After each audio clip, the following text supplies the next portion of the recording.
Hello student, I Ankit Rajput here for detailed explanation of physics notes and discussion of the problems.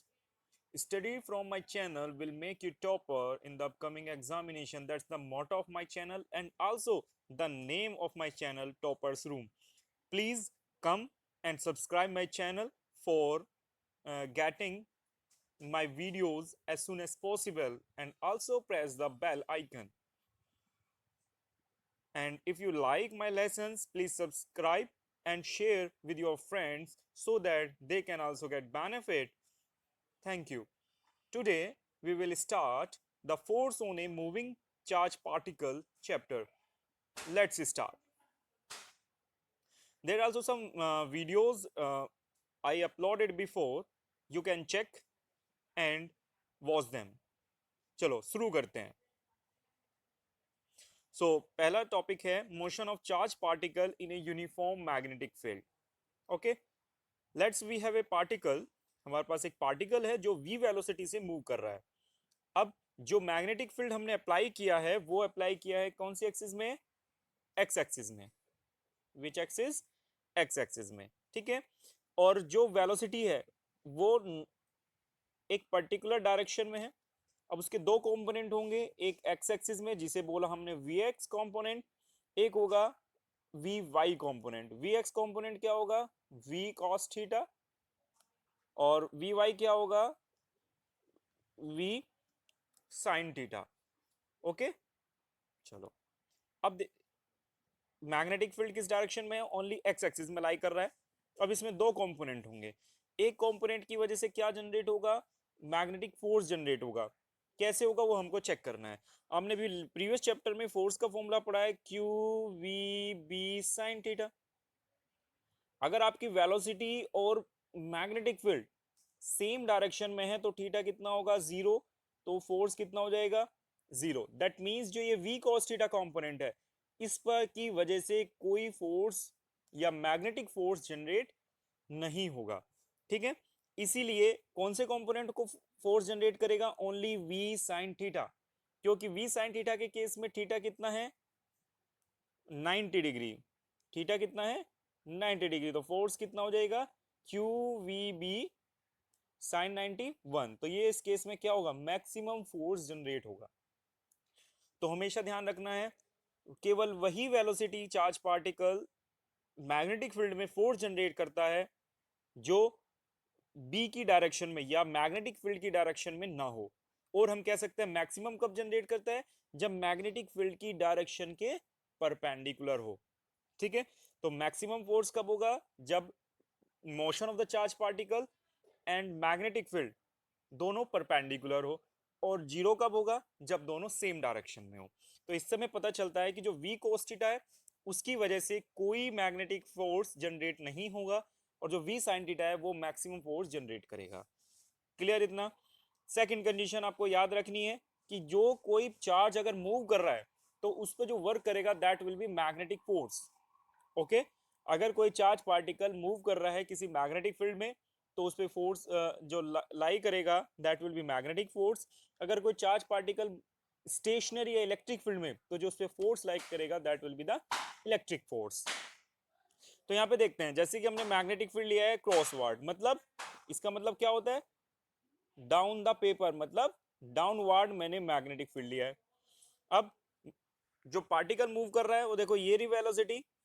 Late कर लेते हैं इस velocity में, इस direction में वो पार्टिकल मूव कर रहा है. अब हमें ये चेक करना है कि जो हमने पार्टिकल लिया है वो कौन सा लिया है, कि पॉजिटिव चार्ज पार्टिकल है या निगेटिव चार्ज पार्टिकल है. लेट करते हैं अभी हम पॉजिटिव चार्ज पार्टिकल के लिए. तो v की डायरेक्शन, तो जो आपका फिंगर होगी फर्स्ट फिंगर वो शो करेगा मैग्नेटिक फील्ड की डायरेक्शन को. तो जो आपकी ये सेकंड फिंगर है वो क्या है? किसकी डायरेक्शन को? चार्ज पार्टिकल की डायरेक्शन को. तो जो जहां पर भी आपका थंब होगा वो किसकी डायरेक्शन को शो करेगा? फोर्स की डायरेक्शन को शो करेगा. ठीक है. तो ये फोर्स की डायरेक्शन आ गई.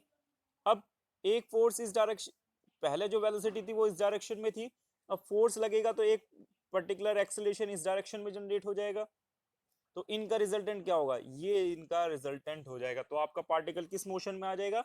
सर्कुलर मोशन पे आ जाएगा. और जैसे ही आप इस पॉइंट पर रीच करोगे फिर अगेन क्या होगा? फिर आप चेक करो डाउनवर्ड ये फोर्स की डायरेक्शन में, तो अगेन फोर्स किस डायरेक्शन में लग रहा है, इनवर्ड लग रहा है। अब पार्टिकल ऐसे मूव कर रहा है, फोर्स ऐसे, इनका रिजल्टेंट ये हो गया। तो इस तरीके से वो कैसे मूव करता है, एक सर्कुलर पाथ पर मूव करता रहता है। ठीक है, तो यहाँ पर इसमें ये लिखा है कि दो कंपोनेंट होंगे, ये मैंने आपको एक्सप्लेन कर दिया। तो फोर्स के फॉर्मूला क्या होता है, V Q V cross B, तो वी भी साइन थीटा लिख सकते हैं। अगर थीटा 90 है तो ये मैक्सिमम होगा। ठीक है, और यहाँ पे देखिए, यहाँ पे दो वेलोसिटीज जो हमने ली थी, एक को माना है v1 और एक को ले लिया हमने v2। ठीक है, तो जो मैक्सिमम फोर्स जो v साइन थीटा है उसको क्या लेट किया मैंने, v साइन थीटा होगी हमारी v2, और v cos थीटा को हमने लेट कर लिया v1 वेलोसिटी। ठीक है, ओके। तो यहाँ पे देखो v परपेंडिकुलर है, तो जो मैक्सिमम फोर्स जनरेट होगा वो vb या तो v2 आप कह सकते हो, फोर्स होगा qv2b, या आप कह सकते हो qvb साइन थीटा, क्योंकि जो मैक्सिमम मैग्नेटिक फोर्स जनरेट हो रहा है वो v2 वेलोसिटी की वजह से हो रहा है, और v1 वेलोसिटी की वजह से वो फोर्स जीरो है। ठीक है, due to the v2 velocity the charge particle follow the circular path, and due to v1 velocity it follows the linear path. ये आपको अंडरस्टैंड करना है कि जो v1 वेलोसिटी से लीनियर पाथ को फॉलो करेगा और v2 वेलोसिटी से सर्कुलर पाथ को फॉलो करेगा। सर्कुलर पाथ कैसे करेगा हम देख चुके हैं, लीनियर पाथ देखते हैं।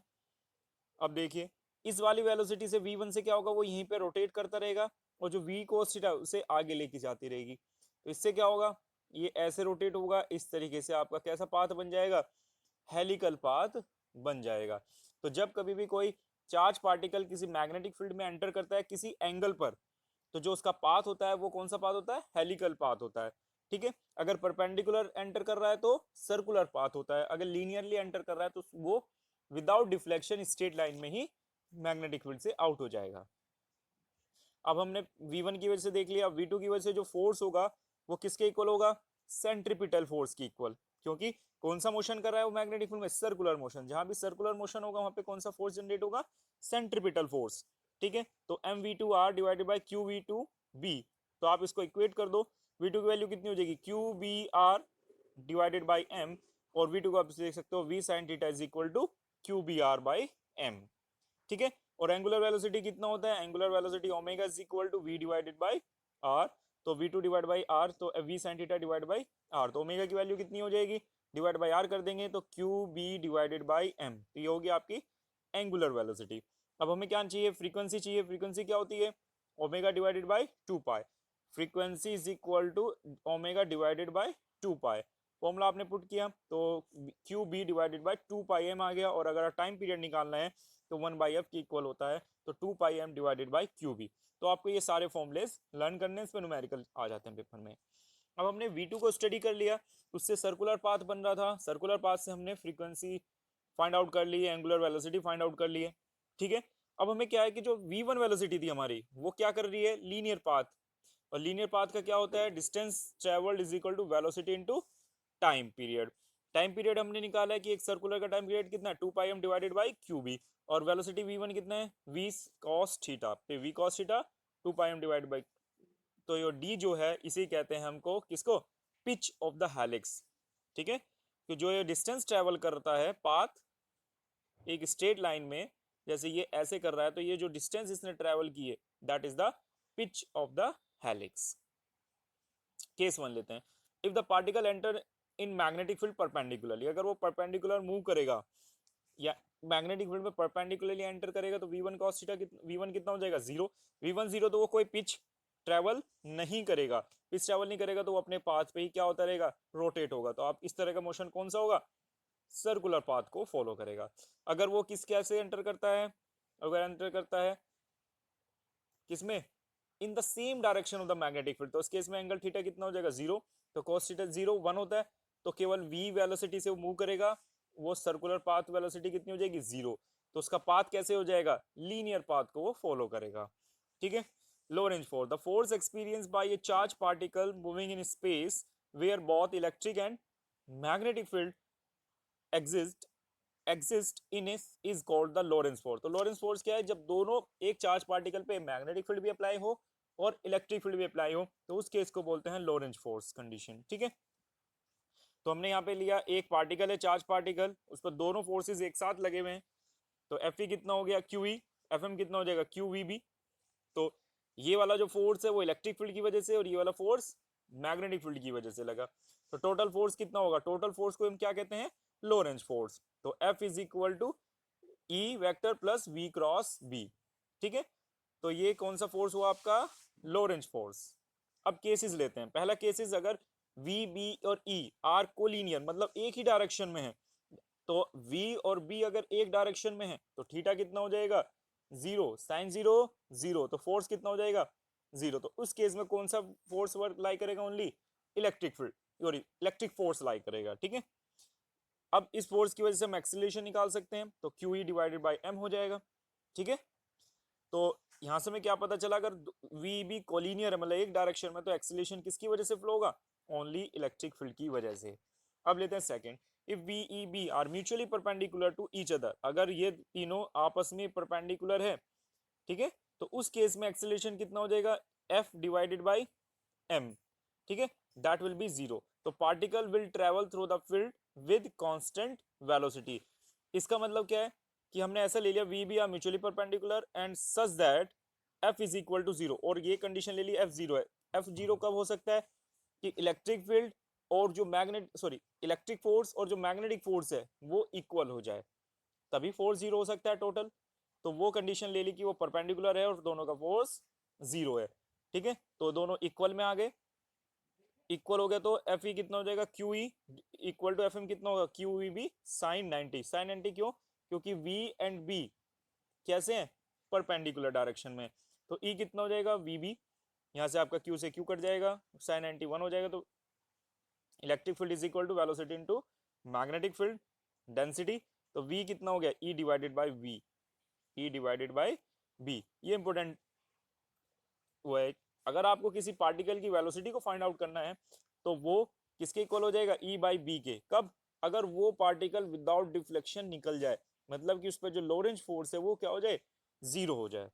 ठीक है, the concept is use in velocity selector और वेलोसिटी फिल्टर। दैट मीन्स अगर हमें कोई particular velocity filter particular velocity के चार्ज पार्टिकल्स को फिल्टर करना है, तो हम ये कॉन्सेप्ट को यूज करते हैं, जिससे कि हमें पर्टिकुलर वेलोसिटी के चार्ज पार्टिकल तो उससे पास हो जाएं और उससे अलग वेलोसिटी के चार्ज पार्टिकल क्या हो जाएं, ब्लॉक हो जाए। ठीक है, तो इसीलिए ये कॉन्सेप्ट कहाँ पे यूज की जाती है, वेलोसिटी फिल्टर बनाने के लिए यूज की जाती है।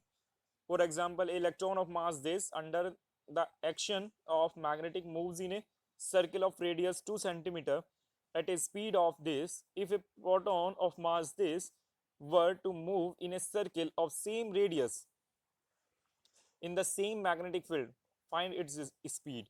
तो आपको एम ई दिया है, आर दिया है, वी गिवन है, एम पी और आर वीपी। तो आपसे क्या पूछा है,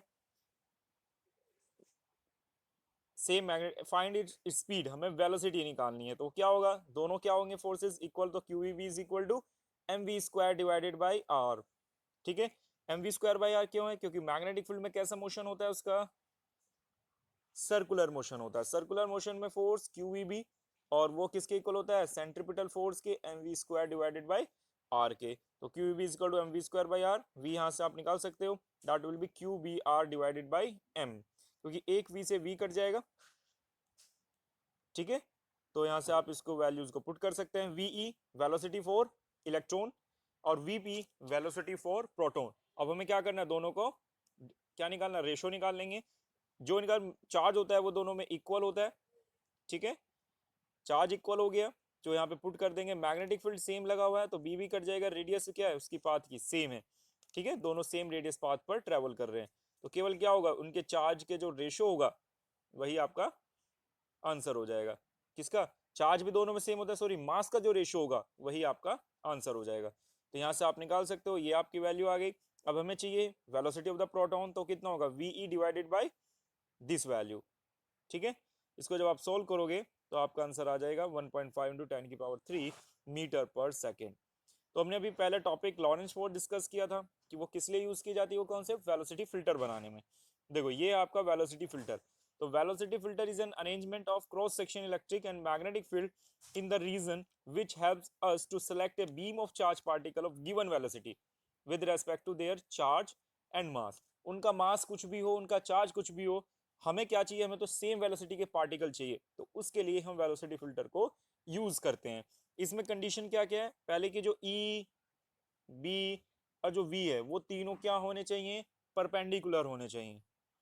ठीक है, तो इसमें इस तरह से अरेंज किया जाता है कि सारे कंडीशन वो परपेंडिकुलर हो। The velocity filter is an arrangement of cross section and magnetic field in a region which helps us to select a beam of charge particle of a selected velocity. ठीक है, तो यहाँ पे कोई beam enter करती है, अगर उसकी वेलोसिटी किसके इक्वल हो जाए, ई बाई बी के इक्वल हो जाए, तो वो चार्ज पार्टिकल स्ट्रेट लाइन से निकल जाता है। ठीक है, और यही हम उसी वेलोसिटी का होता है जिस वेलोसिटी का हमें रिक्वायरमेंट है। दूसरे जो अगर डिफरेंट होते हैं तो अपनी पास से डिफ्लेक्ट होते हैं और इस पार्ट से वो क्या हो जाते हैं, ब्लॉक कर दिए जाते हैं। तो इसमें वही वेलोसिटी पास होती है जो हमको ई बाई बी के रेशो के इक्वल होती है। ठीक है,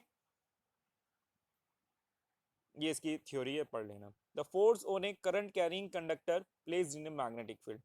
अब हमें किसी करंट कैरिंग कंडक्टर पर फोर्स फाइंड आउट करना है जब हमने उसको किस में रखा, मैग्नेटिक फील्ड में रखा। तो ये कंडक्टर हुआ, ठीक है, जिसमें जो करंट फ्लो हो रहा है दैट इज आई, इलेक्ट्रॉन्स की पोजीशन दिखाई गई है। जो मैग्नेटिक फील्ड है इस वायर पर कोई पर्टिकुलर एंगल थीटा बना रहा है, ये हो गया आपका मैग्नेटिक फील्ड। ठीक है, करंट कितना फ्लो हो रहा है, आई। अब जो फोर्स होगा हम लेट करते हैं सबसे पहले एक सिंगल चार्ज पार्टिकल इलेक्ट्रॉन की वजह से, क्योंकि करंट किसकी वजह से फ्लो होता है, इलेक्ट्रॉन्स की वजह से। तो फोर्स कितना होगा, minus E V D cross B, where V D is the drift velocity of the charge particles. ठीक है, और ड्रिफ्ट वेलोसिटी क्यों ली है, जब तक आप इस पे कोई वोल्टेज अप्लाई नहीं करोगे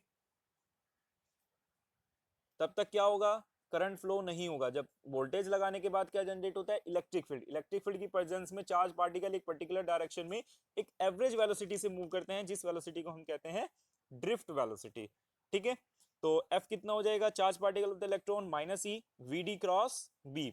if n is the number of density of the electron then total number of free charge carriers कितने हो जाएंगे, n डेंसिटी बता रहा है तो number of electrons per unit area होता है small n, number of electron per unit area, तो हमें एरिया से मल्टीप्लाई करनी पड़ेगी, a into L, where a is the cross section area and l is the length. So total force of the conductor acting upon all free electrons कितना हो जाएगा, n क्या हो गया, नंबर ऑफ इलेक्ट्रॉन्स इंटू एक electron per force, तो NaL into E V D cross B. V D cross B को हम क्या कह सकते हैं, वी बी साइन थीटा, और यहाँ पर इसकी डायरेक्शन ले सकते हैं एन कैप। तो यहाँ पे हमें पता है आई कितना होता है current, I is equal to N A V D, तो यहाँ पे N E A V D को हम क्या पुट कर देंगे, आई, तो I L B sine theta हो जाएगा। यहाँ पे माइनस क्यों लिया है, क्योंकि ये जो करंट फ्लो रहा है वो निगेटिव चार्ज की वजह से हो रहा है, इसलिए यहाँ पे ई की वैल्यू को माइनस ही रखा गया है। ठीक है, तो एफ कितना हो जाएगा, आई बी एल साइन थीटा या आई ब्रैकेट एल क्रॉस बी। तो ये फोर्स का फॉर्मूला हो गया किसी भी करंट कैरिंग कंडक्टर पर। ठीक है, और इसकी जो हम डायरेक्शन को फाइंड आउट करते हैं वो फ्लेमिंग से लेफ्ट हैंड रूल से फाइंड आउट करते हैं। केस लेते हैं, तो I B L sine theta, theta कितना है यहाँ पर 90, तो कब होगा फोर्स मैक्सिमम, जब कभी भी मैग्नेटिक फील्ड और करंट के बीच का जो एंगल होगा वो थीटा लिया था वो 90 हो जाए, तो उस केस में क्या होगा, अगर वो 90 हो गया तो उस केस में क्या होगा, फोर्स आपका मैक्सिमम जनरेट होगा। ठीक है, next topic is force between two parallel line conductor carrying current. ठीक है, तो केस वन लेते हैं कि जो दो पैरेलल कंडक्टर हैं उसमें जो करंट फ्लो हो रहा है वो सेम डायरेक्शन में हो रहा है। ठीक है, जैसे कि ये दो हमारे कंडक्टर हो गए, दोनों कंडक्टर में जो करंट है वो सेम डायरेक्शन में फ्लो हो रहा है।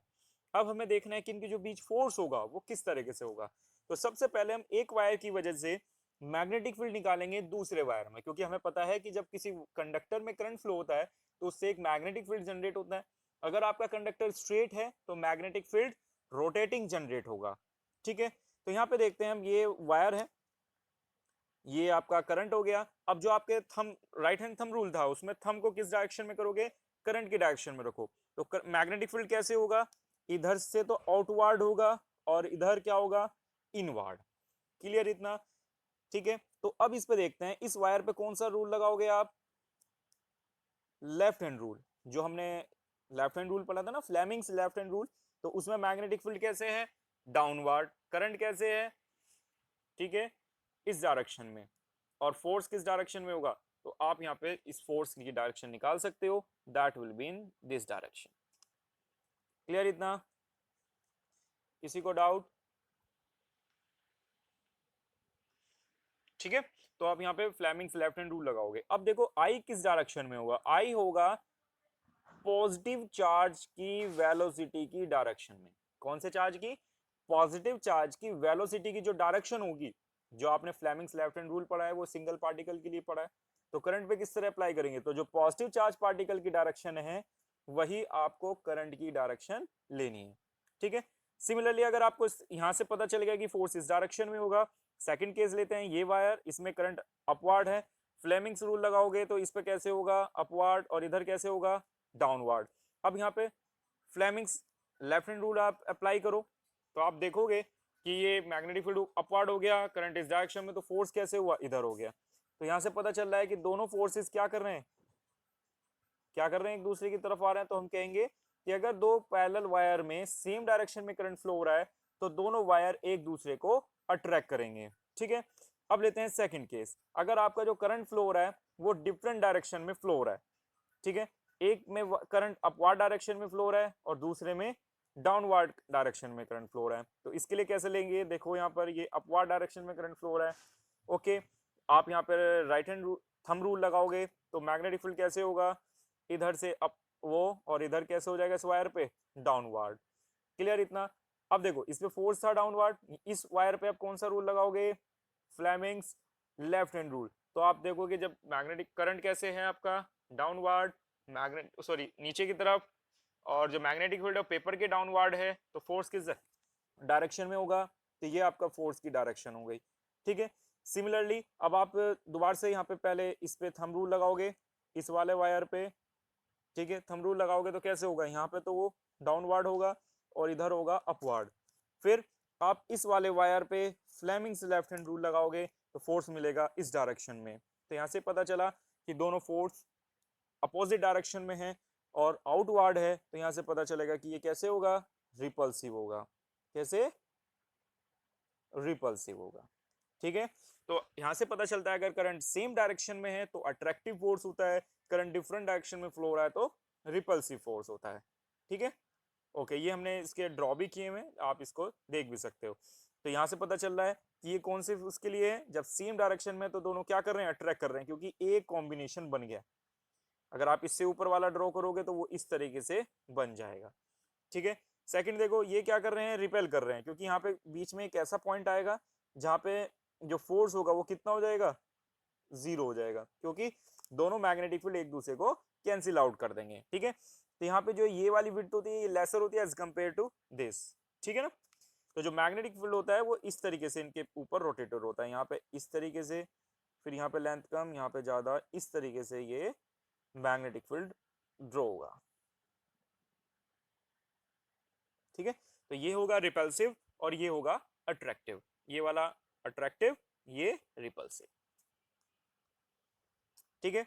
अब इसको मैथमेटिकल एक्सप्रेशन भी हम कर सकते हैं। तो सबसे पहले क्या करा हमने? एक वायर पे राइट हैंड थंब रूल की वजह से मैग्नेटिक फील्ड निकाला, दूसरे वायर पे एक वायर में जो करंट फ्लो हो रहा है उसका इफेक्ट दूसरे वायर पे निकाला। फिर हमने क्या यूज किया? फ्लेमिंग्स रूल यूज करके फोर्स निकाला। तो सबसे पहले हम क्या निकालेंगे? मैग्नेटिक फील्ड निकालेंगे, करंट जो वन वायर में है। ठीक है। फॉर्मूला कितना हो गया? म्यू नॉट टू आई, ये आई वन होगा, तो mu naught two I one divide by 4 pi R, किसकी वजह से? Magnetic field on wire 2 due to 1, जहां पे आर क्या हो गई? उसकी रेडियस हो गई। अब हमें उस मैग्नेटिक फील्ड निकल गया, फिर क्या निकला था हमने? फोर्स। तो फोर्स का फॉर्मूला लगाओ। तो करंट इन वायर 2, तो I L cross B, magnetic field किसकी वजह से होगा? Magnetic field on wire 2 due to wire 1, ये मीनिंग होता है B21 का। ठीक है। तो I2L B21 हो गया, तो फोर्स कितना होगा? I2L B21 की वैल्यू हमने अभी निकाली, ये वाली। तो mu naught 2I1 divided by 4 pi R, तो F21 डिवाइड बाई L कितना हो जाएगा आपका? Mu naught 2I1 I2 divided by 4 pi R. तो यहां से हमें निकल गया कि भाई जो फोर्स पर यूनिट लेंथ होगा that will be mu naught 2I1 I2 divided by 4 pi R. Similarly ये जो फोर्स आया है ये आया force on wire 2 due to 1। अगर हमें चाहिए force on wire 1 due to wire 2, तो उसकी वैल्यू होती है mu naught 2I1 I2 divided by 4 pi R. ठीक है। F21 और F21 क्या हो गए? इक्वल होते हैं हमेशा फोर्स के, तो हम एक सिंगल फोर्स में इसको कन्वर्ट कर सकते हैं। तो force per unit length is equal to mu naught 2I1 I2 divided by 4 pi R. ठीक है। ओके, जो नेक्स्ट टॉपिक इज साइक्लोट्रॉन। तो cyclotron is a device developed by the Lorentz and Lewington by which positive charge particle like proton alpha particle can be accelerated। तो ये जो cyclotron होता है उससे हम केवल पॉजिटिव चार्ज पार्टिकल को ही एक्सेलरेट कर सकते हैं, निगेटिव चार्ज पार्टिकल जैसे इलेक्ट्रॉन है उसको एक्सेलरेट नहीं कर सकते हैं। क्यों नहीं कर सकते उसका रीजन हम आगे पढ़ेंगे। ठीक है। Principle, the positive charge particle can accelerate it to a sufficiently high energy with the help of the smaller value of oscillating electric field with the use of strong magnetic field। तो इसमें हम magnetic field भी use करेंगे, electric field भी use करेंगे और positive charge particle को क्या करेंगे, एक्सिलरेट करेंगे। ठीक है। तो ये इसकी स्ट्रक्चर है। मैग्नेटिक फील्ड किससे अप्लाई करते हैं हम, दो मैग्नेट्स हमने लगाई हुई है जिसका एक नॉर्थ पोल है साउथ पोल। ये हमने दो डीज बनाई हैं, डीज हो गई। अब ये जो डीज है ये मेटेलिक बनाई गई है। हमें पता है कि अगर कोई मेटेलिक कवर है, जैसे मेटेलिक बॉक्स टाइप है, इसके अंदर क्या होगा, अगर आपने इसके बाहर कोई इलेक्ट्रिक फील्ड अप्लाई किया तो मेटल के अंदर या कंडक्टर के अंदर इलेक्ट्रिक फील्ड जीरो होता है।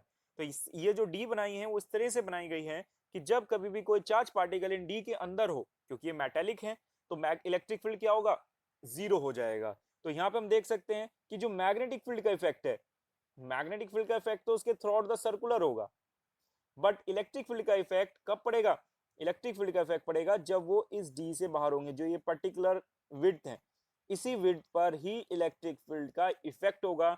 अदरवाइज इलेक्ट्रिक फील्ड, अगर कोई पार्टिकल यहाँ पर है उस पर इलेक्ट्रिक फील्ड जीरो होगा, क्योंकि हमने यहाँ पर डीज बनाई गई है। ये डीज मेटालिक हैं और इनका काम होता है इलेक्ट्रिक फील्ड से इस चार्ज पार्टिकल को या इलेक्ट्रिक फील्ड का इफेक्ट इन चार्ज पार्टिकल्स पर से हटाना। ठीक है।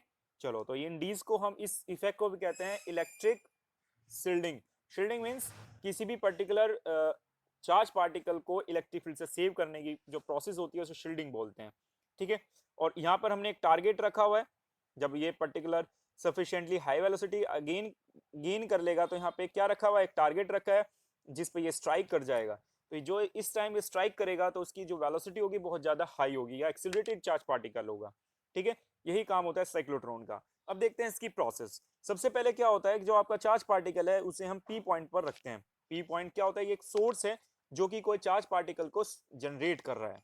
ठीक है। फिर क्या होता है, इसके हम ऊपर हम मैग्नेटिक फील्ड अप्लाई करते हैं। तो जो मैग्नेटिक फील्ड अप्लाई करने से कैसा मोशन होगा, इसका रोटेटिंग मोशन होगा। ठीक है। जैसे ही वो इस पार्ट में आएगा, सॉरी, जैसे ही वो इस पार्ट में आएगा, ये ऐसे, अब ये जो टाइम पीरियड होगा जहां पर इलेक्ट्रिक फील्ड का इफेक्ट बढ़ेगा, अब ये जो हमने वोल्टेज अप्लाई की है ये कैसी है, AC voltage. AC means alternating. थोड़ी देर के लिए वाला टर्मिनल पॉजिटिव है, ये निगेटिव होगा, फिर नेक्स्ट हाफ के लिए निगेटिव हो जाएगा और ये पॉजिटिव हो गया, क्योंकि इसका जो सिग्नल होता है वो इस तरीके से मूव करता है।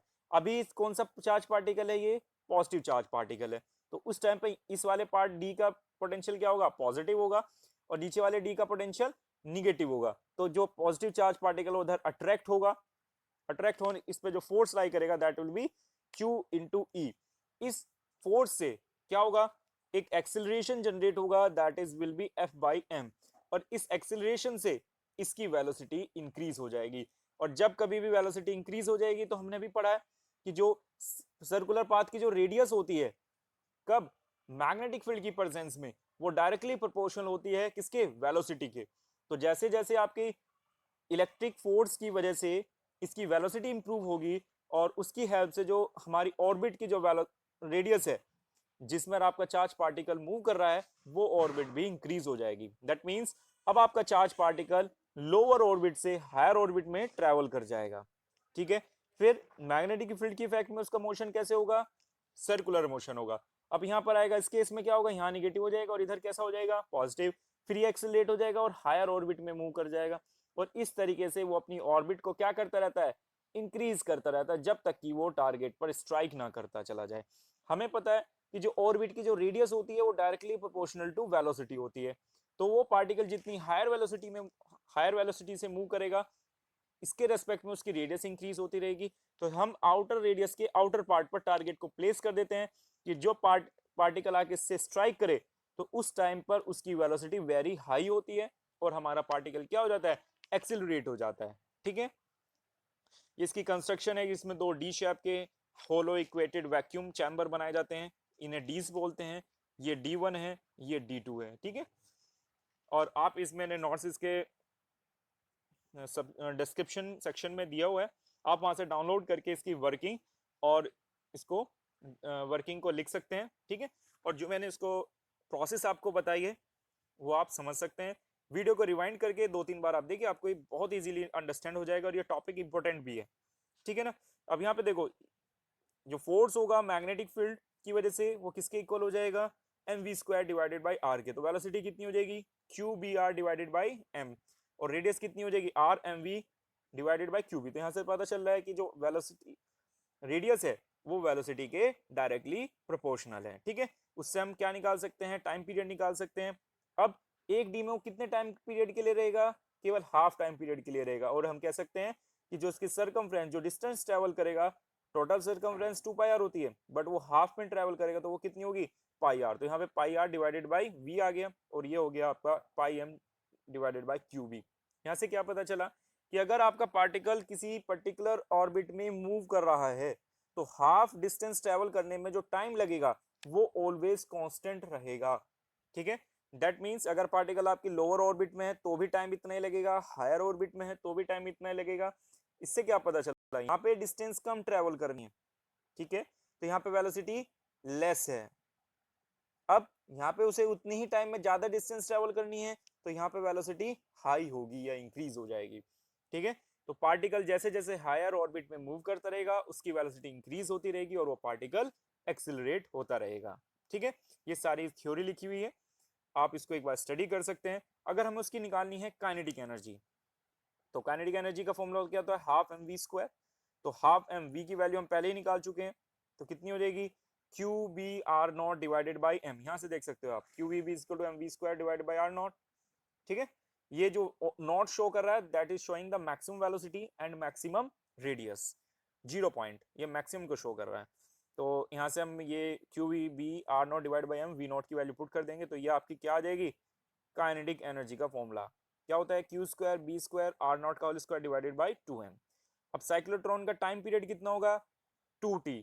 टी एक हाफ के लिए कितना आया था भाई, एक टी ये हो गया, एक टी ये हो गया, तो टोटल टाइम पीरियड कितना होगा, 2t के इक्वल होगा, तो 2 pi M divided by Q B. और फ्रीक्वेंसी कितनी हो जाएगी, 1 बाई टाइम पीरियड, तो 1 Q B divided by 2 pi M, ठीक है। और एंगुलर फ्रीक्वेंसी क्या होता है, 2 पाई इंटू फ्रीक्वेंसी, तो कितना हो जाएगा, 2 पाई से 2 पाई कट जाएगा तो क्यू बी बाई एम हो जाएगा।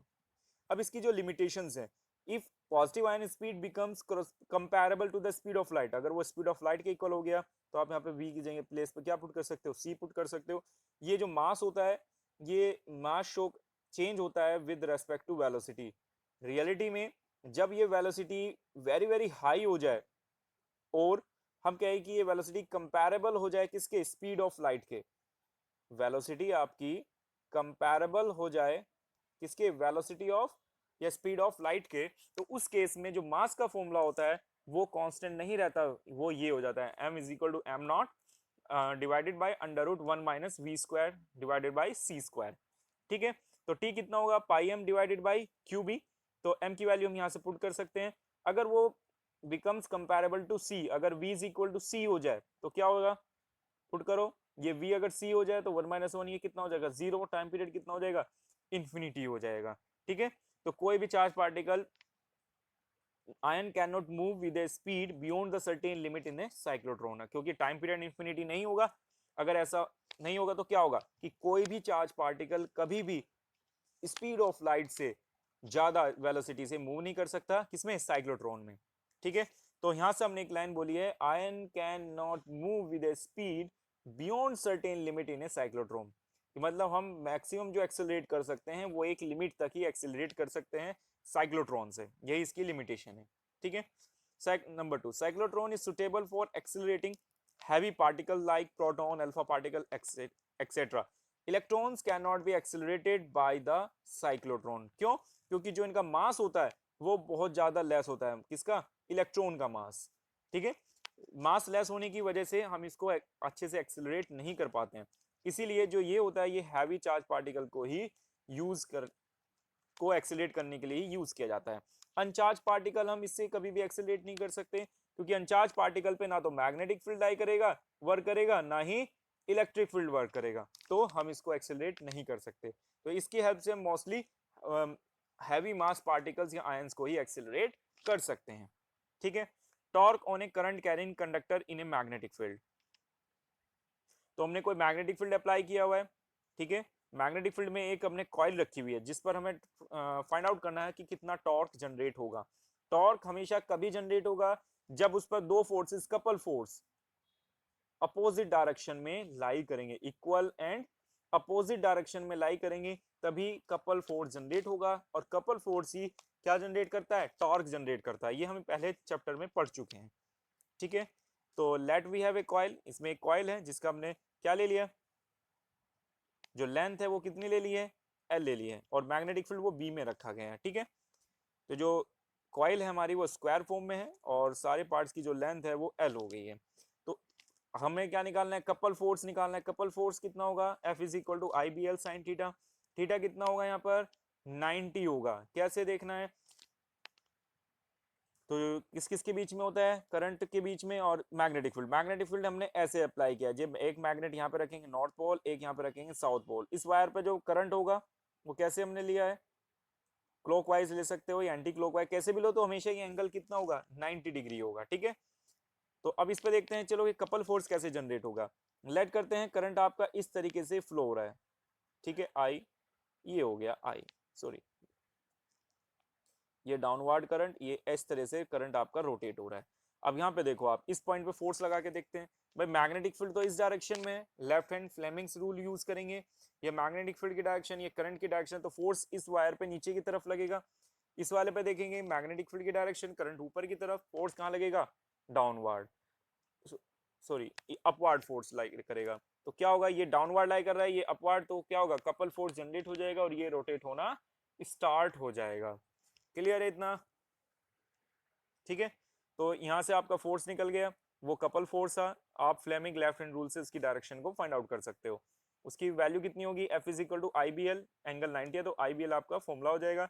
टॉर्क निकालना, टॉर्क कितना होता है, couple force into perpendicular distance. तो कपल फोर्स कितना है, I B L, perpendicular distance कैसे निकालेंगे, देखिए ये आपका फोर्स है, ये भी आपका फोर्स, कपल फोर्स, इनके बीच की डिस्टेंस क्या है, बीच की डिस्टेंस किसके इक्वल होगी, ये इक्वल होगी। ये कितना है आपका, बी कॉस थीटा। तो डिस्टेंस कितनी हो गई आपकी, बी कॉस थीटा। तो एरिया कितना होता है किसी भी कॉइल का, एल इंटू बी, और टॉर्क कितना हो जाएगा, tau is equal to L, और बी को हम क्या पुट कर देंगे, ए, तो टॉर्क हो जाएगा आई बी ए कॉस थीटा। ठीक है, अगर नंबर ऑफ टर्न्स कॉइल में एन हो जाए तो टॉर्क एन टाइम्स ग्रेटर हो जाएगा, तो टॉर्क हो जाएगा आपका एन आई बी ए कॉस थीटा। और एन आई ए को हम क्या कहते हैं, magnetic dipole moment of A current loop. ठीक है, करंट लूप का ये मैग्नेटिक डाइपोल मोमेंट होता है, तो एम से डोनेट कर सकते हैं। अब जो angle angle between area vector and M B is alpha is equal to 90 minus theta. अब हमें क्या होगा, हमने जो इलेक्ट्रिक फील्ड में जो काम लेंथ लिया था, लेंथ को हमने क्या माना था, एक वेक्टर क्वांटिटी लेट किया था ना, अभी हमने बायो सेवर्ट्स लॉ में भी किया। अब जहां पर एरिया आएगा, एरिया को भी हम एक नॉन वेक्टर क्वांटिटी है बट इसे वेक्टर क्वांटिटी में फॉर्म करते हैं। तो इस एरिया जो सरफेस है, उस सरफेस के परपेंडिकुलर डायरेक्शन को हम लेते हैं एरिया वेक्टर।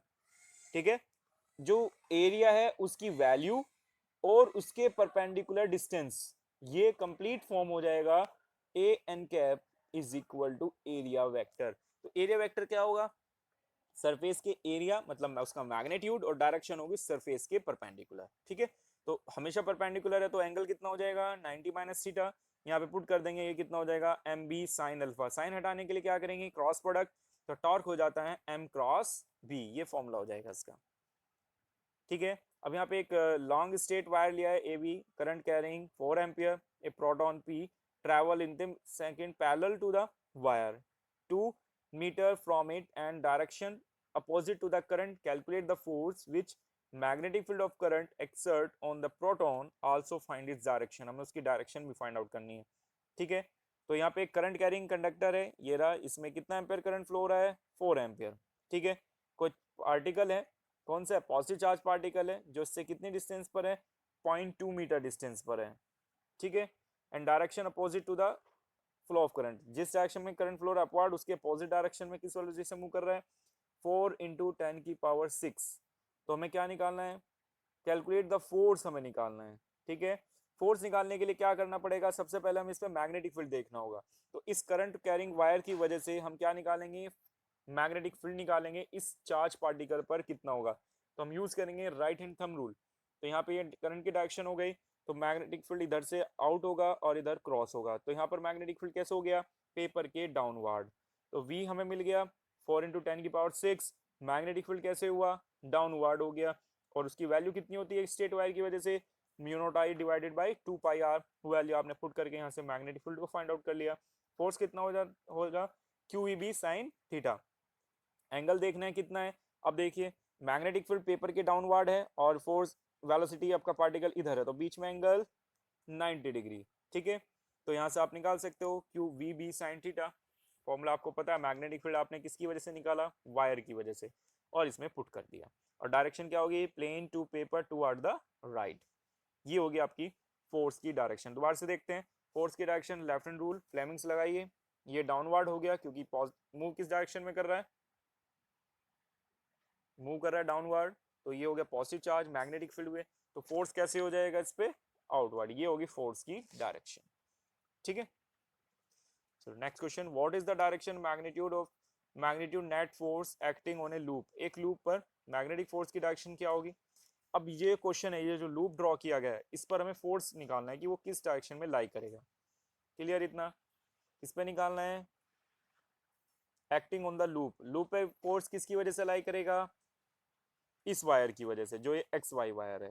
तो हमें क्या करना है, सबसे पहले इस वायर की हेल्प से इसके चारों पार्ट्स पर क्या निकालना है, मैग्नेटिक फील्ड निकालना है। फिर उससे हम क्या निकालेंगे, फोर्स निकालेंगे।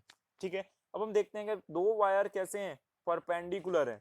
तो उसकी वजह से अगर एक में ऐसे और एक में ऐसे किसी भी डायरेक्शन में करंट फ्लो है तो उनका रिजल्टेंट फोर्स 0 होगा।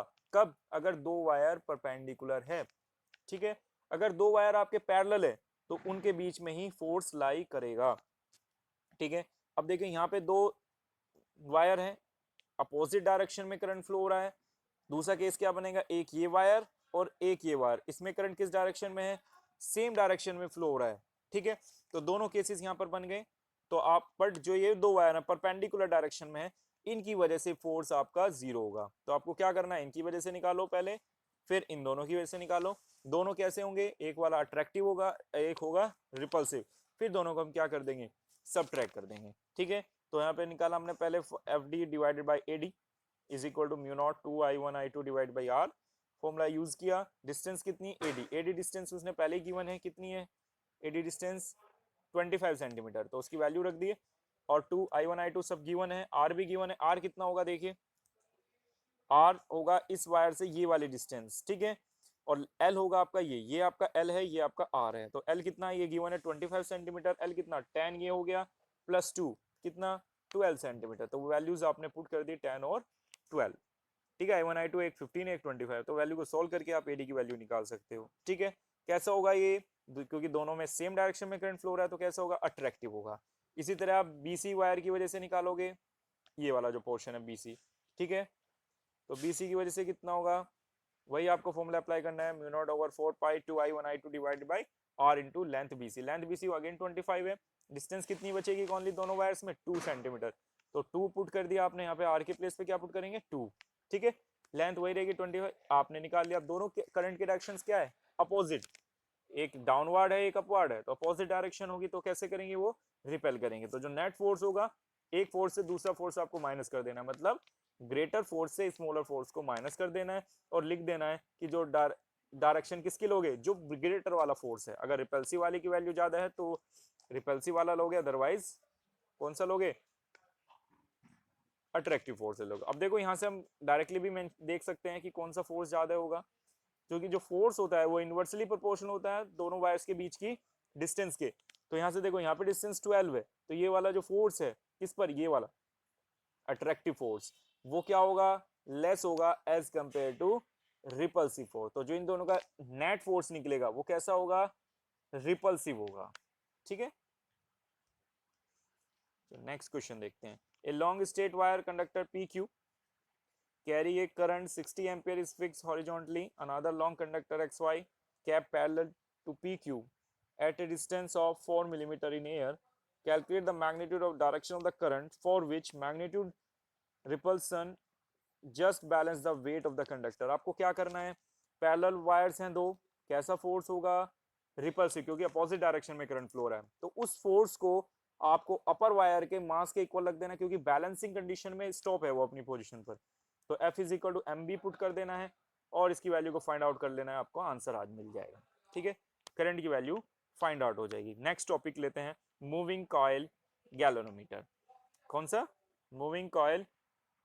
Next topic, moving coil galvanometer. As the name implies, moving coil means आपकी जो कॉइल है वो मूव कर रही है किसमें, मैग्नेटिक फील्ड में। ठीक है, तो लेट करते हैं जिसमें करंट फ्लो हो रहा है इस कॉइल में, दैट इज आई। ये आपका जो करंट है वो आई है, वो रोटेट होकर आएगा, इधर क्या होगा, डाउनवर्ड। तो इसे फोर्स देख लेते हैं। फोर्स कैसे भाई, मैग्नेटिक फील्ड हमेशा N2S। ठीक है, ये मैग्नेटिक फील्ड की डायरेक्शन हो गई। करंट कैसे फ्लो हो रहा है, अपवर्ड, तो फोर्स कहाँ लगेगा इस पे, डाउनवर्ड। ठीक है, इस वायर पे देखते हैं, मैग्नेटिक फील्ड अभी भी उसी डायरेक्शन में रहेगा, करंट कैसे है, डाउनवर्ड, तो फोर्स कहाँ लगेगा इस पे, अपवर्ड। ठीक है, ये हम पहले भी देख चुके। तो ये कौन सा फोर्स वर्क कर रहा है इस पे, कपल फोर्स कर रहा है, क्योंकि दोनों फोर्स इक्वल हैं और अपोजिट डायरेक्शन में है। तो इस पे एक कपल फोर्स वर्क करेगा। कपल फोर्स क्या जनरेट करेगा, टॉर्क, और उस टॉर्क की वजह से ये कॉइल क्या करने लगेगी, मूव करने लगेगी इन द मैग्नेटिक फील्ड। ठीक है, तो moving coil galvanometer is an instrument use for deduction and measuring the small electric current को मेजर करने के लिए यूज किया जाता है। प्रिंसिपल क्या है, it's working is based on the fact that when A current carrying coil is placed in a magnetic field it experiences A torque. Torque कैसे एक्सपीरियंस करते हैं हम देख चुके हैं। इसकी कंस्ट्रक्शन आप लोग पढ़ लेना कि इसमें पी क्यू आर कॉइल होती है, लार्ज टर्न होते हैं, वो कहीं की बनी होती है कॉइल, कॉपर वायर की बनी होती है। ठीक है, और रेक्टेंगुलर शेप की भी हो सकती है, सर्कुलर शेप की भी हो सकती है। उस कॉइल को हम सस्पेंड कर देते हैं एक मूविंग हेड एच पर, किसकी हेल्प से, फास्फोरस ब्रॉन्ज स्ट्रिप से। ठीक है, किसमें, एक यूनिफॉर्म मैग्नेटिक फील्ड से। किससे जनरेट करते हैं मैग्नेटिक फील्ड, एक मैग्नेट से जिसका एक नॉर्थ पोल और साउथ पोल से। ठीक है, तो जो करंट होता है, तो स्प्रिंग एस जो जो लोअर एंड होता है कॉइल का, वो कनेक्ट होता है end of the spring S dash से। ठीक है, स्प्रिंग कहीं का बना होता है, क्वार्ट्ज का बना होता है। ठीक है, इसका काम क्या होता है, ये इंपॉर्टेंट है, ये एक नंबर में पूछा जा सकता है। एक तो करंट फ्लो कराता है ये P Q R S coil में, जो स्प्रिंग होता है वो P Q R S coil में करंट फ्लो करा देता है और keep the coil in position, उस कॉइल को पोजिशन में रखता है। और दूसरा, generate restoring torque. Restoring torque कौन सा होता है, जैसे कि आपने करंट फ्लो किया, अब ये क्या होगा, आप निडल अपने पोजीशन से डिफ्लेक्ट होकर इस पोजीशन पे आ जाएगी। ठीक है, और जैसे आपने करंट फ्लो होना बंद कर दिया, ये निडल क्या होना चाहिए, दोबारा से घूम के कहाँ जाती है, अपनी इनिशियल पोजीशन 0 पर आ जाती है, जिसे हम कहते हैं। तो ये कौन सा फोर्स लगा इसको वापस लाने के लिए, वही होता है आपका रीस्टोरिंग टॉर्क। ये है आपका रीस्टोरिंग टॉर्क। ठीक है, तो ये आपको दिखाया गया, ये हेड है, यहाँ पे एक स्प्रिंग ये एस डैश जिसकी हमने अभी प्रॉपर्टीज पढ़ी है, ये रही वो स्प्रिंग एस, ये मैग्नेटिक फील्ड ये एन और एस कॉइल जनरेट कर रही है, ये हेड है जिसपे इसको सस्पेंड करते हैं, और ये टर्न्स बनाए गए हैं ये आपकी कॉइल्स हैं। ठीक है, और जो हेड से कनेक्टेड है वो कौन सा होता है, फास्फोरस ब्रॉन्ज स्ट्रिप होती है। क्लियर इतना। इसकी वर्किंग देखते हैं। वर्किंग में क्या होगा, सबसे पहले जो कॉइल है उसकी जो विड्थ है वो एल है, और सॉरी विड्थ है बी, और जो लेंथ है वो एल हो गई, तो एरिया कितना हो गया, एल इंटू बी हो गया। ठीक है, अब हमें टॉर्क निकालना है, टॉर्क का फॉर्मूला भी हम डिराइव कर चुके हैं पहले ही। तो टॉर्क कितना होता है, एक कॉइल के लिए, किसके लिए, सिंगल टर्न कॉइल के लिए टॉर्क होता है I B A sine alpha. अगर टॉर्क हमें किसके लिए निकालना है, एन टर्न्स का, अगर हमने एक कॉइल ना लेके क्या ले लिया, नंबर ऑफ कॉइल्स के टर्न्स ले लिए, तो कितना हो जाएगा, एन टॉ डैश, तो कितना हो जाएगा, एन आई बी ए साइन अल्फा। अल्फा की वैल्यू क्या होती है यहाँ पर, पहले हम ड्राइव कर चुके हैं 90 डिग्री। तो इस केस में क्या होगा, मैक्सिमम टॉर्क जनरेट होगा। ठीक है, और उसकी वैल्यू होगी एन आई बी ए। ठीक है, अब हम लेट कर लेते हैं कि जो थीटा है, कोई एंगल है जिसको हमने कहा ट्विस्टिंग, किसमें प्रोड्यूस कर रहा है वो ट्विस्टिंग, क्वार्ट्ज स्ट्रिप में। तभी तो जब वो ट्विस्ट हो जाएगी, इस पोजीशन पर आने के बाद ट्विस्ट हो गई, उस ट्विस्टिंग फोर्स की वजह से क्या होगा, एक रिस्टोरिंग टॉर्क जनरेट होगा जो उसे इनिशियल 0 पोजीशन पर ले आएगा। ठीक है, तो इक्विलिब्रियम पोजीशन पे क्या होगा, जो स्टोरिंग टॉर्क है वो किसके इक्वल हो जाएगा, डिफ्लेक्टिंग टॉर्क पर। तो इक्विलिब्रियम पोजीशन क्या होगी, जब आपकी कोई नीडल है वो एक पर्टिकुलर पोजीशन पे जाके स्टॉप हो गई, इस केस में क्या हुआ कि जो डिफ्लेक्टिंग टॉर्क है वो इस डायरेक्शन में लाई करेगा और रिस्टोरिंग टॉर्क इस डायरेक्शन में, तो दोनों टॉर्क क्या हो गए, इक्वल हो गए तो ये निडल अपनी पोजीशन पर स्टॉप हो जाती है। ठीक है इतना। तो इक्विलिब्रियम पोजीशन पर के आई बी ए और किसके इक्वल हो जाएगा, रिस्टोरिंग टॉर्क। रिस्टोरिंग टॉर्क कितना है, के इंटू थीटा हो गया। के की वैल्यू एक कांस्टेंट है तो आई की वैल्यू करंट कितना हो जाएगा, K divide by N B A into theta. तो यहाँ से पता चला कि जो करंट जितना फ्लो होगा उसी के प्रोपोर्शनल में आपका उस निडल में डिफ्लेक्शन प्रोड्यूस होगा। तो जो गैल्वेनोमीटर होता है उसमें क्या होता है, एक कॉइल होती है, एक निडल होता है जो कि जीरो पर होता है। तो जैसे आप करंट फ्लो होना स्टार्ट करोगे वो ऐसे मूव करना स्टार्ट कर देगी, निडल किसी भी पोजीशन पर आ सकती है। तो यहाँ पर जहां पर आके रुक जाएगी उस पोजीशन पे आपका टॉर्क जो करंट की वजह से प्रोड्यूस हो रहा है वो इक्वल होगा रीस्टोरिंग टॉर्क के इक्वल। किसके इक्वल, रीस्टोरिंग टॉर्क के इक्वल होगा। क्लियर इतना। तो I is directly equal to theta हो गया। अब यहाँ से जी की वैल्यू, इसे के डिवाइड बाई एन बी ए को हमने कांस्टेंट लेट कर लिया जो होता है आपका गैल्वेनोमीटर कांस्टेंट, और इसका दूसरा नेम होता है फिगर ऑफ मैरिट। इसे हम कैपिटल जी से डिनोट करते हैं, K divided by N B A. ठीक है। Deflection in the galvanometer is directly proportional to the current flowing through it. So इसे हम कहते हैं, कौन सी स्केल होती है इसकी, गैल्वेनोमीटर की लीनियर स्केल होती है। क्यों, क्योंकि वो डायरेक्टली प्रोपोर्शनल है। अगर हमें करंट की सेंसिटिविटी निकालनी है, सेंसिटिविटी क्या होता है, the deflection produce in the galvanometer when a unit current flow through it is known as the current sensitivity. तो करंट सेंसिटिविटी को हम आई एस से डिनोट करते हैं। वो कितना हो जाता है, I S is equal to theta divided by I, और वैल्यू कितनी हो जाएगी, थीटा बाई आई की यहाँ से निकाल सकते होगी N B A divided by K, और वो 1/g के इक्वल होता है। तो करंट सेंसिटिविटी होती है वो इनवर्सली प्रोपोर्शनल होता है किसके, गैल्वेनोमीटर कांस्टेंट के। Velocity sorry voltage sensitivity, the deflection produced in a galvanometer when unit voltage is applied across the two terminal of the galvanometer. तो वीएस कितना हो जाएगा, theta deflection divided by voltage V. तो theta divide by I R, theta divide by I की value हम 1/g पहले भी देख चुके हैं, या N B A divide by K R आ जाएगा। तो यहाँ पे कितना हो जाएगा, current sensitivity divide by resistance. तो वोल्टेज सेंसिटिविटी का फॉर्मूला कितना हो जाएगा, current sensitivity divided by R, ये ध्यान रखना है, इनटू आर नहीं होगा यहाँ पर। ठीक है, करंट सेंसिटिविटी में रेसिस्टेंस से डिवीजन होता है। कंडीशन फॉर सेंसिटिविटी गैल्वेनोमीटर, अगर मैं किसी गैल्वेनोमीटर की सेंसिटिविटी को बढ़ाना है तो सेंसिटिविटी का फॉर्मूला कितना है मेरा, कितना होता है, N B A I, sensitivity को इंक्रीज करना है। ठीक है, तो N B A divide by K होती है सेंसिटिविटी, ये रहा आपका सेंसिटिविटी का formula, N B A divided by K. तो एन बी मुझे क्या करना पड़ेगा, मुझे आई एस कितना होता है, N B A divided by K. तो ये तीनों वैल्यू मुझे आई एस को बढ़ाना है, तो ये तीनों वैल्यू को इंक्रीज करूंगा, एन भी लार्ज होना चाहिए, मैग्नेटिक फील्ड भी लार्ज होना चाहिए, एरिया भी ज्यादा होना चाहिए, और जो के है जो कांस्टेंट है वो क्या होना चाहिए, लेस होना चाहिए। तो इससे क्या होगा, उस गैल्वेनोमीटर की सेंसिटिविटी को इंप्रूव करा जा सकता है। ठीक है। अब गैल्वेनोमीटर को हम दो तरह से प्रयोग कर सकते हैं, एमीटर की तरह और वोल्ट मीटर की तरह। मतलब अगर हमें करंट को मेजर करना है तो हम बनाएंगे उसको एमीटर, अगर हमें वोल्टेज को मेजर करना है तो हम बनाएंगे वोल्ट मीटर। ठीक है। तो सबसे पहले देखते हैं एमीटर कैसे बनाया जाता है।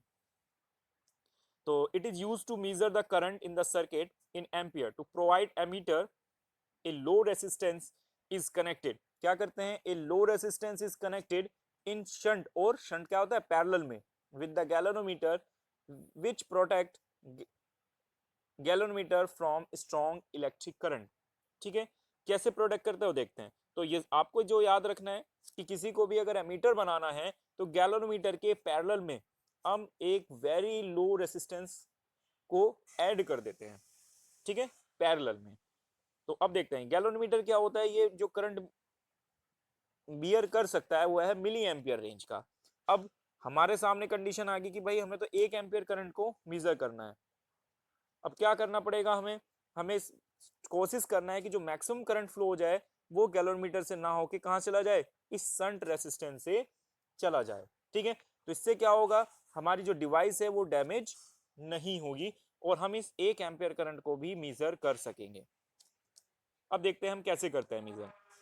हमें पता है कि कोई भी करंट जो होता है, जो करंट होता है हमेशा लो रेसिस्टेंस पाथ को फॉलो करता है। ठीक है, गैल्वेनोमीटर का रेजिस्टेंस है Rg, इस शंट का हमने रेजिस्टेंस मान लिया S। तो यहाँ पे क्या है, S को ऐसे लेंगे कि इसका रेजिस्टेंस बहुत ज्यादा लेस हो, किससे, गैल्वेनोमीटर के रेजिस्टेंस से। इससे क्या होगा, मैक्सिमम करंट S से फ्लो हो जाएगा। अब यहाँ पे एक क्वेश्चन उठता है कि सर कि भाई S जब लो रेजिस्टेंस सारा करंट अगर एस से जा रहा है तो ये जी उस करंट को कैसे मेजर करेगा? इसके लिए हम क्या करते हैं, हम कैलिब्रेशन प्रोसेस परफॉर्म करते हैं। इस जो हमने एमीटर बनाया है उसको कैलिब्रेट करते हैं। कैसे? सबसे पहले हम इससे फ्लो कराएंगे 1 एम्पियर। अब क्या होगा, जो निडल में करंट फ्लो हुआ, मान लेते हैं कितना करंट फ्लो हुआ, 0.2 मिली एम्पियर करंट फ्लो हुआ, तो उसके रेस्पेक्ट में ये क्या हो जाएगी, पोजीशन से डिफ्लेक्ट हो जाएगी इतना, तो इसे बोल देंगे हम भाई ये 1 एम्पियर करंट है। फिर नॉन करंट 2 एम्पियर इससे फ्लो कराएंगे, फिर कितना होगा डिफ्लेक्शन, जैसे 0.3 मिली एम्पियर के अकॉर्डिंग डिफ्लेक्शन यहाँ गया, इसे बोल देंगे ये 2 एम्पियर है। इसी तरह 3 एम्पियर, इसे 4 एम्पियर। इसे कहते हैं हम स्केल कैलिब्रेशन। ठीक है, करंट तो गैलोमीटर से 0.23 मिली एम्पियर ही रहेगा, बट उसके अकॉर्डिंग जितना भी डिफ्लेक्शन होगा उसको हम डिनोट कर देंगे कि ये मेरा 2 एम्पियर करंट है। ठीक है ना, इस तरह से हम वोल्टेज को सॉरी करंट स्केल को कैलिब्रेट करते हैं। ठीक है ना, चलो अब इसको हम डेराइवेशन कर लेते हैं कि भाई आई जो करंट है क्या होगा, entering current is equal to leaving current, तो आई कितना हो जाएगा, आई जी प्लस आई एस, और आई जी का अगर मुझे निकालना है तो कितना हो जाएगा, total current I S minus sorry I minus I S. ठीक है, अब हमें पता है दोनों कैसे कनेक्टेड है, पैरेलल में। हमने पहले भी बताया पैरेलल में क्या होता है, वोल्टेज सेम होती है, सीरीज में क्या होता है, करंट सेम होता है। क्या सेम होता है, करंट। तो I is equal to I G plus I S, I G की वैल्यू निकाल ली, वोल्टेज में क्या होगा, दोनों शंट में कनेक्टेड है तो दोनों में क्या सेम होगा, वोल्टेज सेम होगी। तो इसके across voltage current I S है, रेजिस्टेंस एस है, तो I S into S is equal to इसमें करंट कितना, I G into ji. But मैंने आई एस की वैल्यू पता है कितनी होती है, I minus I G into S is equal to I G into G. तो I into S minus I G into S, I G into S is equal to I G G. तो यहाँ से हमने current galvanometer से current हो गया I S divided by G plus S, और हम कह सकते हैं I S into S is equal to I G इधर ले जा सकता हूँ, तो I minus I S into G, और आई एस की वैल्यू भी हम यहाँ से निकाल सकते हैं, I S is equal to I into G divided by G plus S. ध्यान रखना है आई जी अगर निकालना है तो आई एस की value I minus I G put कर देंगे, और अगर मुझे क्या निकालना है, मुझे आई एस निकालना है तो आई जी की वैल्यू हम पुट कर देंगे। तो दोनों वैल्यूज हम यहाँ से फाइंड आउट कर सकते हैं कि गैलोमीटर से कितना करंट फ्लो होगा और एस से कितना करंट फ्लो होगा। ठीक है, जहाँ जी है वो गैलोमीटर का रेसिस्टेंस है और एस शंट रेसिस्टेंस है, तो यहाँ से इफेक्टिव रेजिस्टेंस कितना होगा, दोनों रेजिस्टेंसेस कहीं में कनेक्टेड है पैरेलल में, तो इफेक्टिव रेजिस्टेंस क्या होता है, पैरेलल वाला अप्लाई करोगे 1 by R P is equal to 1 by G plus 1 by S. तो shunt resistance is very low resistance and combined resistance क्या होगा, वो भी वेरी लेस होगा। क्यों, कंडीशन आपको याद रखनी है, अगर दो रेजिस्टेंस पैरेलल में कनेक्टेड है तो जो उनका रिजल्टेंट होगा वो स्मॉलेस्ट रेजिस्टेंस से भी कम होगा। इसके अपोजिट अगर दो रेजिस्टेंस सीरीज में कनेक्टेड है तो जो उनका रिजल्टेंट आएगा वो ग्रेटर से भी ग्रेटर होगा। ठीक है, तो शंट में क्या होगा, हम लो रेजिस्टेंस यूज करते हैं तो जिनका रिजल्टेंट हो जाता है वो आरपी उससे भी कम हो जाएगा। ठीक है, तो आइडियल मीटर के लिए ये रेजिस्टेंस क्या होना चाहिए, 0 होना चाहिए। तो यहाँ पे दो क्वेश्चन बनते हैं कि भाई गैलोमीटर को एमीटर बनाने के लिए रेसिस्टेंस हम शंट में यूज करते हैं, नंबर 2 शंट का जो अपना सॉरी एमीटर का जो अपना रेसिस्टेंस होता है वो आइडियली कितना होना चाहिए, 0 होना चाहिए। ठीक है, चलो तो दूसरा क्या लेते हैं, वोल्ट मीटर। वोल्ट मीटर एक हाई रेसिस्टेंस गैलोमीटर होता है और एमीटर लो रेसिस्टेंस होता है। ठीक है, और volt meter high resistance galvanometer होता है। ठीक है, और it is use to measure the potential difference between 2 points of a circuit in voltage. तो यहाँ पे जी हमने क्या हुआ, गैलोमीटर का रेजिस्टेंस है, करंट हमने स्केल उसको क्या करेंगे, one scale deflection of the galvanometer figure of merit of the galvanometer किसके इक्वल होता है, फिगर ऑफ मैरिट के। तो current for full scale deflection in the galvanometer कितना हो जाएगा, N G I G is equal to N into K. ठीक है, जहां पर ये क्या होगा, number of N is the number of scale division in the galvanometer. ये जो प्रोसेस हम परफॉर्म करते हैं ये किससे करते हैं, स्केल कैलिब्रेशन से। इसको भी चेक करेंगे। लेट करते हैं ये आपका गैलोमीटर है, उसके सीरीज में एमीटर में कहाँ यूज करते हैं, शंट में, वोल्ट मीटर में सीरीज में। रेजिस्टेंस कितना होता है, आर, वो होता है हाई रेजिस्टेंस। ठीक है, तो आईजी से करंट फ्लो होगा तो जो टोटल वोल्टेज होगी वो कितनी हो जाएगी, voltage across galvanometer plus voltage across resistance. Series में कनेक्टेड है तो क्या होगा, आईजी जो करंट है वो सेम रहेगा। ठीक है ना, तो यहाँ से टोटल रेजिस्टेंस कितना हो जाएगा, G plus R, ohm's law से V is equal to I R formula use करेंगे, वोल्टेज कितनी हो जाएगी, current plus total resistance G plus R। मुझे क्या चाहिए, V बाई आई जी कितना हो जाएगा, G प्लस R। तो यहाँ से R कितना होगा, total resistance V by G, और वो किसके इक्वल हो जाएगा, G के इक्वल हो जाएगा, G के इक्वल हो जाएगा, ये हो जाएगा G प्लस R के इक्वल। या अगर मुझे इस R की वैल्यू निकालनी है तो इस R की वैल्यू कितनी हो जाएगी, R is equal to V by I G minus G के इक्वल हो जाएगा। ठीक है, the resistance of the volt meter is infinite होता है, कितना, इनफाइनाइट, और एमीटर का 0 होता है। ठीक है, तो हम यहाँ पे दो चीजें याद रखनी है, अगर आप गैल्वेनोमीटर में रेसिस्टेंस ऐड कर रहे हो सीरीज में, किसमें, सीरीज में, वो बनाएगा वोल्ट मीटर, और सीरीज में भी कैसा, हाई वाला। ठीक है, अगर आप गैल्वेनोमीटर में ऐड कर रहे हो पैरेलल में, किसमें, पैरेलल में, और वो भी कितना रेसिस्टेंस, लो रेसिस्टेंस, तो वो बनाएगा एमीटर। ठीक है, इतना डिफरेंस पता चल गया। अब देखते हैं सर्किट में, अगर मैं एमीटर को यूज करता हूं सर्किट में, किस तरह यूज करता हूं, सीरीज में यूज करता हूं, क्योंकि इसका जो इक्विवेलेंट रेजिस्टेंस होता है वो लो होता है।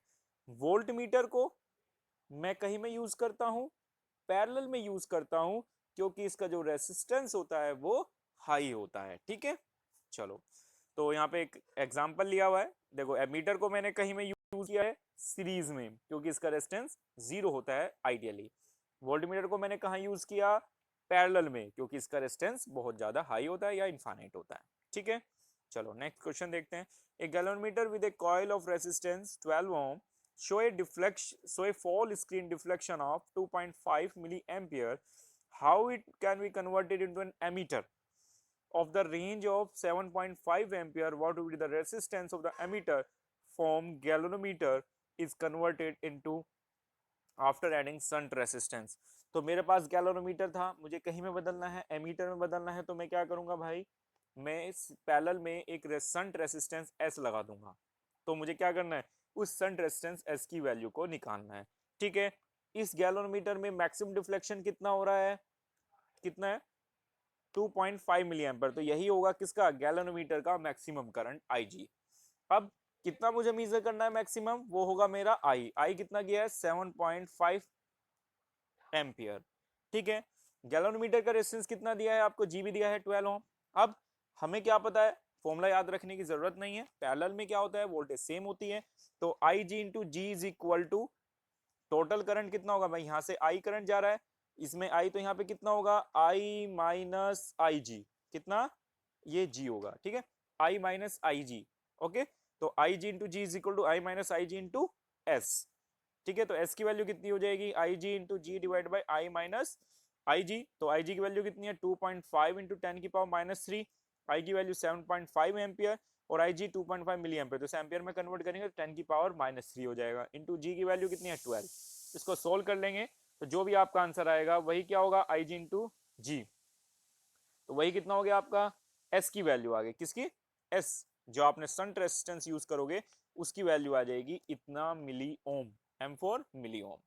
तो हम क्या करेंगे, वेरी लेस रेजिस्टेंस यहाँ पे कनेक्टेड करेंगे, इफेक्टिव रेजिस्टेंस कितना होगा, G S divide by G plus S.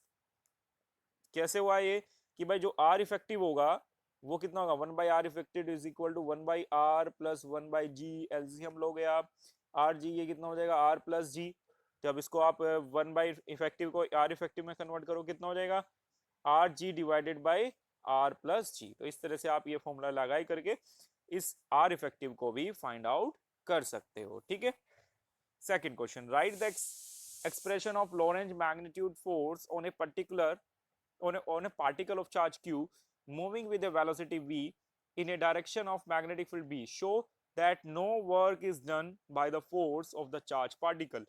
अब हमें क्या निकालना है, वर्क डन। वर्क डन क्या होगा, force into perpendicular distance, force into distance. तो सबसे पहले हमें क्या निकालना पड़ेगा, फोर्स कितना होगा, Q bracket V cross B. ठीक है, अब क्या होगा, W is equal to F dot D S, या फोर्स इनटू डिस्प्लेसमेंट, तो एफ एस कितना हो जाएगा, कोस थीटा। तो यहाँ पे जो थीटा एंगल है, जो थीटा एंगल है वो किसके बीच में है, एफ और एस के बीच में है। So V and S will be in same direction. ठीक है भाई, जिस डायरेक्शन में आपका पार्टिकल मूव कर रहा है उसी डायरेक्शन में आपका क्या होगा, डिफ्लेक्शन भी होगा। तो दोनों केस में होंगे सेम डायरेक्शन में। तो थीटा की वैल्यू कितनी हो जाएगी, तो थीटा क्या होगा, एक एंगल होगा किस किस के बीच में, फोर्स के बीच में और उसकी वेलोसिटी के बीच में। तो यहाँ पर क्या गिवन है, जो फोर्स है वो परपेंडिकुलर किसके, v क्रॉस v वेलोसिटी और मैग्नेटिक फील्ड के परपेंडिकुलर दिया हुआ है। Write the expression of the Lorentz force on the particular change charge q moving with the velocity v in magnetic field b so that, अब क्या है, कौन सा फोर्स है मेरे पास, लॉरेंज फोर्स, ठीक है। तो ये किस डायरेक्शन में मूव कर रहा है, परपेंडिकुलर डायरेक्शन में। तो कितना होगा एंगल दोनों के बीच में, 90 डिग्री, ठीक है। तो वर्क डन कितना हो जाएगा, एफ एस कोस 90, कोस 90 की वैल्यू कितनी होती है, 0 होती है। तो वर्क डन कितना हुआ मेरा टोटल, मेरा वर्क डन हो गया 0। तो इसका मतलब क्या है, अगर आप किसी चार्ज पार्टिकल को लेके जा रहे हो और एफ और वी मतलब जिस डायरेक्शन में फोर्स लग रहा है और उसी डायरेक्शन में अगर आपकी वेलोसिटी है, पार्टिकल भी उसी डायरेक्शन में मूव कर रहा है, तो उस केस में वर्क डन 0 होगा, ठीक है। So that's all for this chapter. If you like my lesson, please like, subscribe my channel and share with your friends. Thank you very much.